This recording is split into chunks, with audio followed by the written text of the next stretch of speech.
Good afternoon. We are on Pawol. Pawol is a platform where um, friends usually get together, quality friends who have quality conversations, and we talk about a variety of topics. Usually, we have debates on Pawol, and when we have debates, sometimes we disagree with each other. And when we disagree with each other, that's when the debate is more beautiful because we learn um, how to disagree with each other. Uh, and every time we disagree, we have the opportunity to learn from each other. So these days, we have a series where we are learning from some friends who are great role models, whom we would like our youth, our viewers, to get some inspiration from. And today we are lucky enough to have Dr. Terry Lowe with us. And we're going to have our first conversation with Dr. Terry Lowe tonight on Pawol. So, Dr. Terry Lowe, good afternoon and welcome to Pawol. Thank you. Good afternoon, and thank you for having me here. Thank you so much. So, Dr. Terry Lowe, you are an educator and you have reached the highest level of education, Dr. Terry Lowe, which I am very happy and fortunate to have you here. And could you please tell us about you? Who is Dr. Terry Lowe? So, Dr. Terry Lowe, I've been in education going on about 28 years. I am a community advocate in the city of Providence. I am a disruptor of historical systems that have kept groups of people underserved. I am a mother of two wonderful children. I am a product of a family that is diverse and always have been a part of social justice, which is in my heart, which also has shaped who I am today. Thank you. Thank you, Dr. Terry Lowe. Dr. Terry Lowe, you are an educator. Do you remember when in your life you decided to become an educator? So yes. So I decided to become an educator. I actually took a different route. So I was first interested in mental health. And so I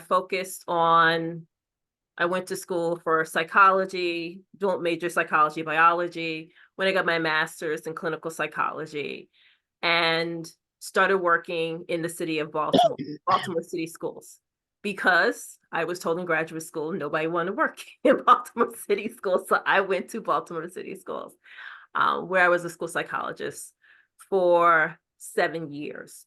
And then I always heard my teachers say to me, as I was giving advice on how to support students, you don't understand how we feel. So I did the flip side and I went into teaching in New York City public schools as a special educator, and then came back down to Maryland, where I worked as a special educator in Montgomery County public schools for a number of years, and then transitioned into district administration back into Baltimore City public schools.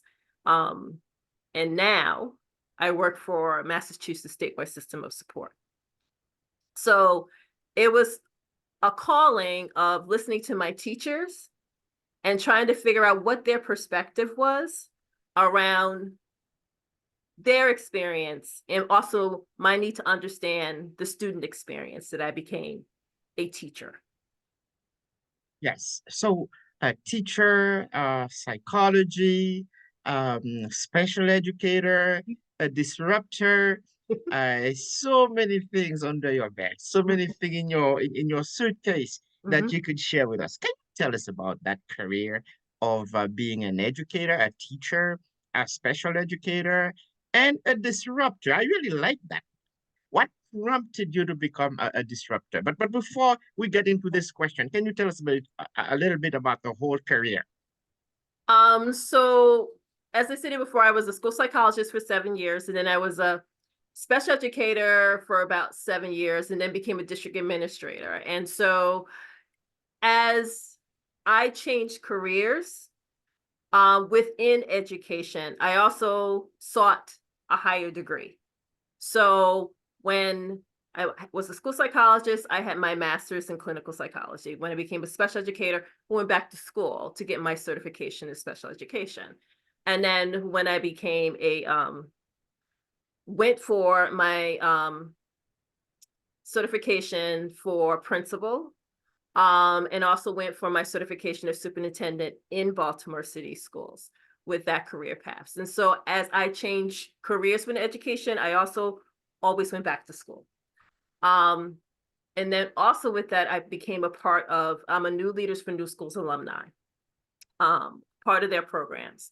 And they always had an equity lens and always focusing on promoting individuals of color in education, but in administration, in those jobs that can make the most significant impact. They also focus on what was the student experience and how to make sure you're guiding and supporting your staff, your students, and your families around that student experience. So as I transitioned in roles, my education also transitioned. And then I decided to go for my doctorate in organizational leadership because at the time in Baltimore City schools, we were focusing on school reform. And it was a very interesting time for me because it was a time where I learned how to be a disruptor in Baltimore City, because I was also a part of the inclusion team that helped to get Baltimore City schools out of the consent decree that they were in for 20 years. And then also I had an opportunity to be a part of the network, which focused on how do you provide supports to schools, decentralizing resources from central office, making sure those resources are school-based, and supporting those principals, using those resources, and also supporting them with their instructional leadership. So part of that is taking an equity lens, like looking at the systems that are in place. Are, for example, students with disabilities, are they having access to high quality instructional materials? Are they in the least restrictive environment, which they have a right to according to law, but also is just a best practice as well. And so that disruptor piece in me, I would have to say that started when I was younger, because I clearly remember when I was in high school, I was in a chemistry class, and I would be in a class, and the chemistry teacher said to me that I would never make it in education. And so that I will always remember 20 plus years ago. And so that was like, I'm like, okay, I'm gonna prove her wrong. I And would so, wonder how can a teacher say that to a and student? so, and so, and it's just a form of oppression because she was white, Mhm. I was a student of color, and I was the only student of color in her classroom at the time. And so it was a sign of the times of what was happening, but it was also a sign of the times to push me into furthering my education and proving her wrong. And currently, I would say in the state of Massachusetts, what I love about the work that I'm currently doing now, being a disruptor is part of the work. That is great. Yes. When you said the word disruptor, I began smiling because feeling the sense of that inside of me. This is such a great role Mm-hmm. that you are doing. Mm-hmm. Yeah, congratulations on doing that, and thank you for Thank serving our students and the field of education in that capacity. you. Mhm. Dr. Terrell, you've had such a vibrant career. That's something I really Um, uh, I feel that I have a lot of respect for. Um, Now, where did you get your inspiration? Do you have a model? Do you have a role model? Yes, I would say my role model, I have a role model in graduate school. She was my mentor, Dr. Florence Farley. Um, and she was also my faculty advisor for my master's degree. And she would always tell us stories about her struggles. And she was also the first Black woman to be to get her to be a licensed psychologist in the state of Virginia. And she talked about the struggle that she had to go to. She had to go to Kent State to get her PhD because she couldn't go into any doctoral program in the state of Virginia. And then came Wow. back, yeah, and then came back and fought in the courts to have her license. And so she was inspiration to me because she was a fighter. She didn't give up. Um, Another person who was inspiration to me growing up was my father. Um, he always strived. He always went. He always went back to school to get what he needed to do in order to have a better job and so forth. And he didn't give up. Um, and so that's another one. Um, and then when I went into New Leaders for New Schools, I had several. Um, One mentor I had, she always said, she said, you need to tell folks if they have a problem, they need to come with you with a solution. And so that always sticks into my head. And I think that as a person that is evolving and developing in whatever stage of development you're in, you always have a mentor or a model that is going to push you. And those are the three that come to mind. Thank you. Thank you. Mhm. I think it's great to have role models and to be such a role model in the state of Massachusetts. I'm really happy to have you, and I feel fortunate to have met you. Thank you. Everything you said here, I feel is inspirational. I can't wait to publish this one. Viewers, I want to see their reaction because I feel the power in everything you said. So, Dr. Jerry Lowe, you had a very interesting career. I don't know if you were planning on writing a book on that, but yeah, yes. So, can you share with us a difficult moment you have experienced, either as a student or in your career as a professional? Can you share a difficult moment that you had? And I think it's important to highlight that as a Black woman, a woman of color, you will have more than one difficult experience that'll come around in your career.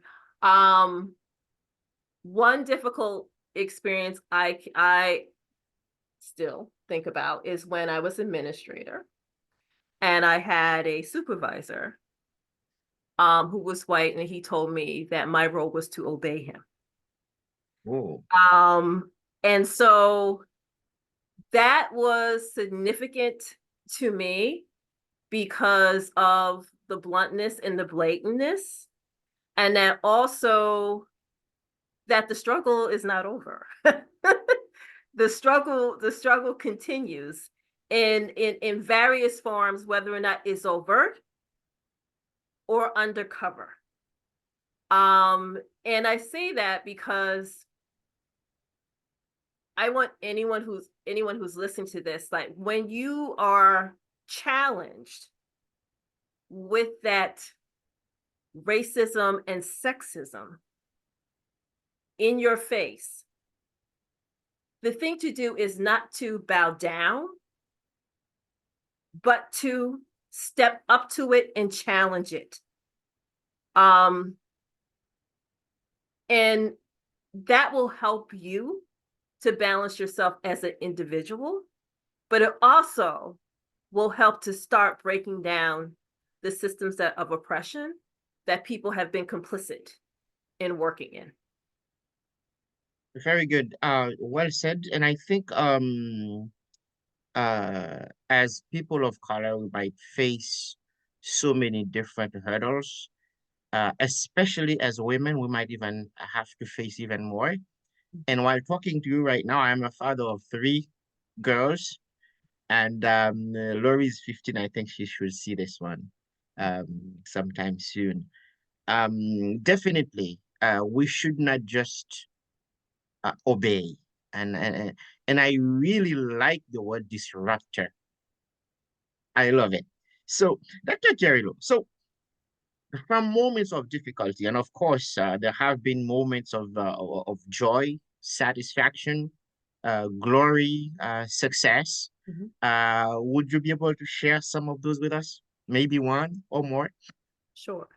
Um, as administrator, I always take pride when my students graduate. So graduation day was always a source of pleasure and joy and happiness for me. Especially when all of them cross the line and all of them have, I believe, in applying to college, even if you don't have the intention of going, as a backup, right? So you have many options on how to you want to maneuver your career path. Um, Another piece of joy is when my daughter graduated. She graduated from Boston University. Um, and then my son just graduated from high school and is going to college. So I take great pleasure in my children. Um, and I also take great pleasure in the work that I currently do. Because I also have the opportunity of working with school districts, um, working with superintendents, the district instructional leadership teams, and so forth, in helping them and supporting them around change management and addressing systems of oppression. So I take great joy in that work that I do. And it's great satisfaction for me when a student is experiencing joy in coming to school. Thank you. I think seeing people you've been working for, people you've been trying to elevate, and seeing them making progress and graduating, that's a great feeling of joy and success. And in your role, I really like your role, and I really like the word disruptor and all of that. Mhm. Um, what are the ups and downs of your profession? Like, how can a young person looking at you right now and who feels that they get inspiration, how do you think they would become a successful person like you if they want to follow your steps? How do you think they could become a successful person like you in that field? What are the ups and downs? I would say the ups and downs. The ups is when you see change happening. You may not see it immediately in the school system, but you see it in the results. Um, Whether or not it's from their implementation of high quality instruction materials, whether or not is you see more students be included in a classroom, um, when you see multilingual learners embracing their native language in order to learn English. And so those are some of the successes you'll see. Some of the barriers, which are the downs, is individuals' resistance to change. Um, Not being able to reflect on their own practices and how those practices are impacting students. Um, that is the biggest barrier, the biggest down as far as the work is concerned. It's a lot of work. Um, in order to be successful, one of the things you have to be is persistent. You always have to ask key questions. Like if you see a situation, ask the question, what are the conditions needed for change? Which someone has to reflect on and think about, okay, what do I need to do differently? What needs to be in place in order to get these results or these expectations? I would also say what has helped me in this stage of my career, or even throughout my career, was I always went back to education. I was always went back to school. And right now I'm focusing on The Art of Coaching by Elena Aguilar, Mhm. um, which helps me keep my work focused, um, and helps me to reflect on my growth areas in order to support others. I would also say what helps is if you have a focus partner or a critical friends partner that you can, bounce off ideas, get feedback on different strategies you can possibly do. Um, and even though I coach districts, I need to be coached as well. Um, as far as looking at things differently, what I need to do, and so forth. And I think, that takes a lot of individual reflection. Also, to keep an open mind to different perspectives. And then also, when you see inequities taking place, immediately address it. Those are the key things I would say for someone to be successful in this role, and also understand your environment. So, whereas I would say Massachusetts is probably ahead of a lot of states Mhm. around focusing on racial equity and equity in education. Massachusetts is different than Florida.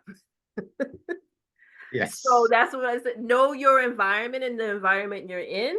And if you're going to challenge that environment, not to say not to challenge what's going on in Florida, um, figure out how to maneuver around that system to get those changes done from a social political viewpoint. Yes, one needs a lot of strategies because it feels like even within one state, Hmm. each school system you go into, it's a completely different world. Correct. So, and I will understand that different states is the difference is even bigger. So, Mm. yeah, I really appreciate that, Dr. Terry Lowe. Dr. Terry Lowe, for a young man or woman of color watching us right now, or who will be watching us, Mhm. what advice would you give to a young man or woman of color who would like to become an educator, who would like to become a world changer, who would like to have an impact on the system, who would like to influence the lives of others, like you are doing it? What advice would you give to them? As I said it before, education is very important. Figure out what your strengths are, what your growth areas are, focus on the supports around those growth areas, look for mentorship. I also promote community activism, um, student advocacy. So even though I work in Massachusetts with the statewide system support, I'm also very active in my community, um, focusing on community activism, learning what my community needs, those focuses. Um, and that'll help to train to have an eye on what the needs of people are, as opposed to I'm doing this because this is my job, as opposed to I'm doing this, volunteering my time, taking a risk, and advocating for those who can't advocate for themselves or who need support in how to advocate for themselves.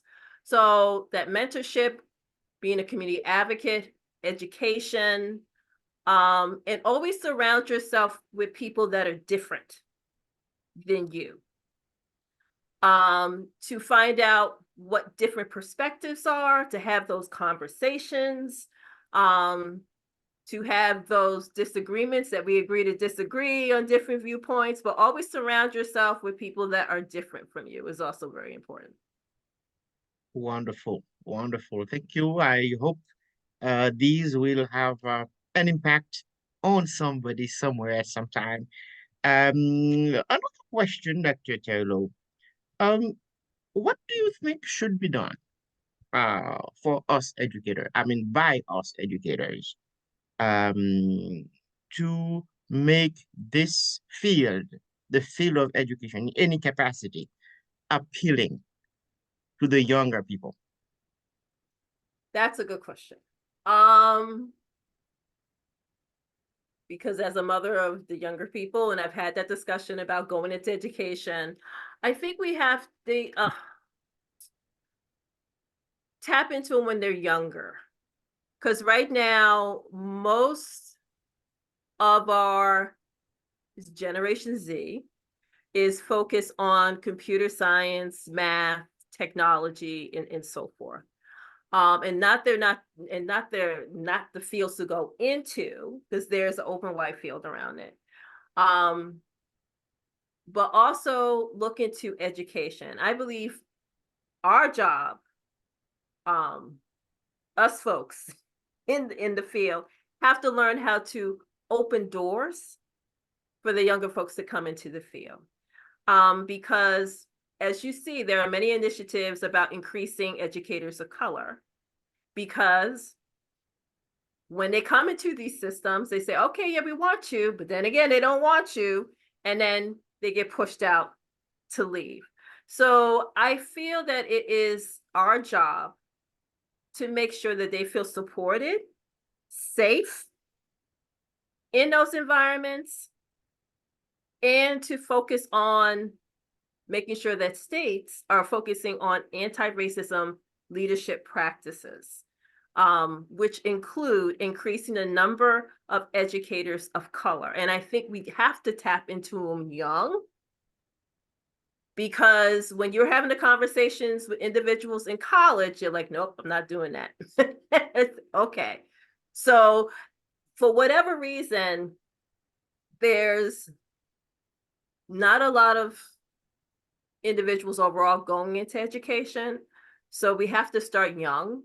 I also believe mentorship is very important. Job shadowing is very important, so they can see what the work entails and so forth. I also think that to expose students at a younger level around civics, social justice is also very important, because having a high quality education is a part of social justice. Um, and those are some of the things I believe we need to do. We're not doing it very well right now, but we need to expand on programs that have that type of focus. Thank you, Dr. Taylor. We are doing great. Normally I take 30 minutes. I take longer than that, but my goal has been 30 minutes, and we've been here for 30 minutes, 32 now.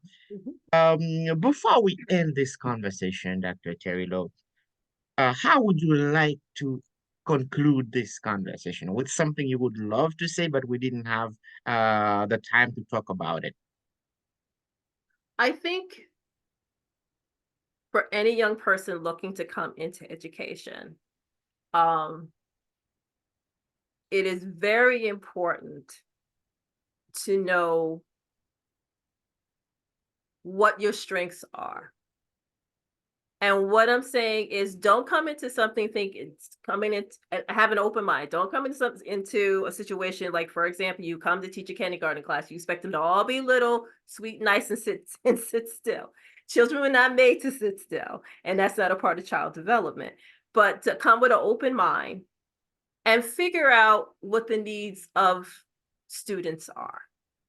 Um, think about what happened to you as a student that you want to have done differently. For example, the chemistry teacher and what she said to me.